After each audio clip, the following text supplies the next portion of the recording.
কিছু হয়েছে? না মা, কিছু হয়নি। আচ্ছা ঠিক আছে।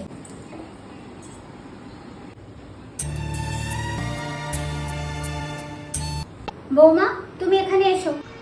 হ্যাঁ মা, যাই। এখানে বসো তো দেখি একটু বাপু। এবার আমাকে বলো তো তোমার কি অসুবিধা হচ্ছে? আসলে মা, ছোটবেলা থেকে সব সময় শুনেছি মেয়েদের বিয়ের পর সামান্যতম কিছু অসুবিধা হলে নিজেদেরই একটু ম্যানেজ করে নিতে হয়, তাই আর কি। ও, সব শ্বশুরবাড়ি যেমন খারাপ হয় না, তেমন সব শাশুড়ি মারাও খারাপ হয় না। তাই তোমার যেটা অসুবিধা সেটা তুমি শুধু আমাকেই বলো, নির্ভয়ে বলো। মাফ করবেন মা, এবার থেকে আমার কোনো অসুবিধা হলে আপনাকে আগে এসে বলবো। তুমি যেমন তোমার মাকে ছেড়ে এসছো, তেমন তুমি এখানে আরেকটা মাকে পেয়েছো। তাই সব মনের কথা আমাকে এসে আগে বলো। আর যাও, এখন গিয়ে ঘরে বিশ্রাম করো, কোনো কাজ করতে হবে না।